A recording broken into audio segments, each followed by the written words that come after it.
waxaa jiray hadda ka hor nin la oran jiray jaamac wuxuu guursaday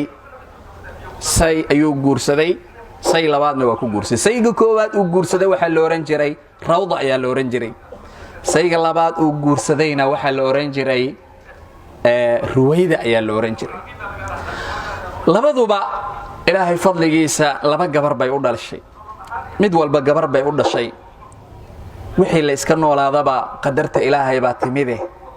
gabadhii la oran jiray rawda ayaa geerida u timid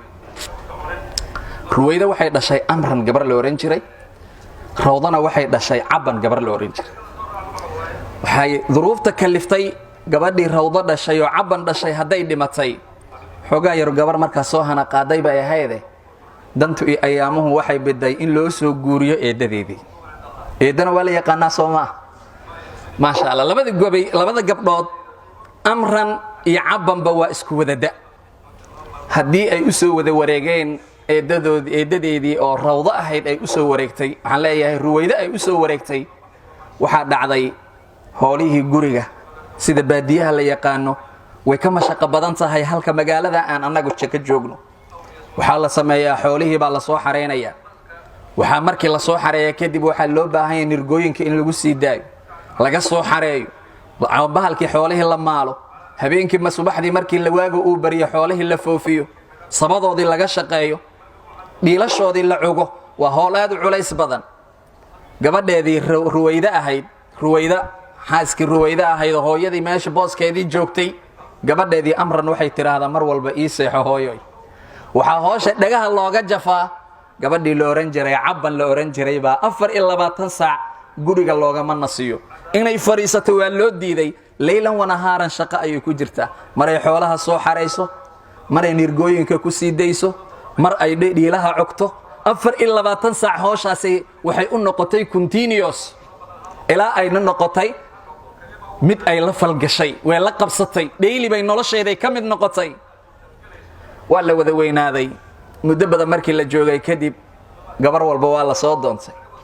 waxaan ka wadaa warkaygu waxa lagu leeyahay inaad gudato hool dheerina aad ku dartaa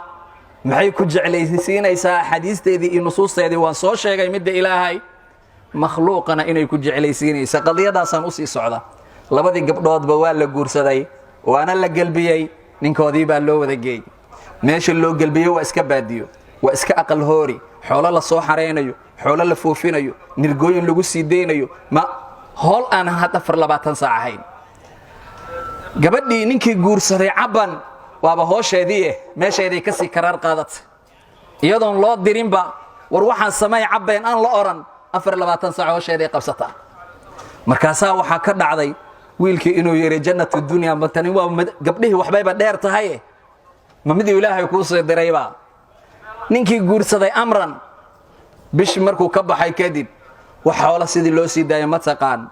nirgooyinka hadii halka ku sii deysay wax la soo xareenayo xoolihii male si kasta hadii loogu sheegay 24 saac gabar baratay jiif inaysan hool qaban macaalkeedii noqday waa la soo galbiyay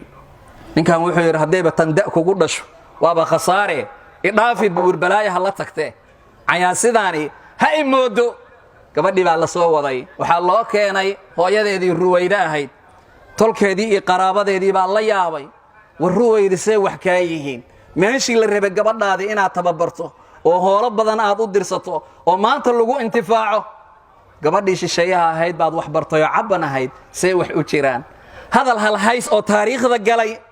aan ka raba inaad iga xifdiso ayay ku hadashay waxay tiri war cadaadi baan lahaaye ma wax bar ma aan lahaabay tiri soo ma jeedid idan maxaan ka wadaa hadaad sida waajibka lagu talagalay aad u gudato khalqiga ilaahayna waa ku jeclaanayaan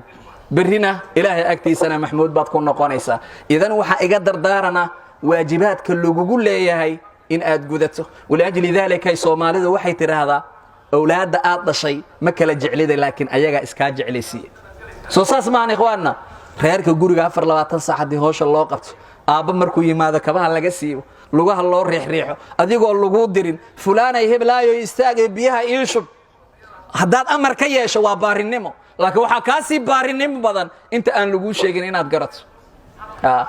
maxaa la yiraahdaa al-hurru takfihi al-maqala wal-'abdu yuqra'u bil 'asa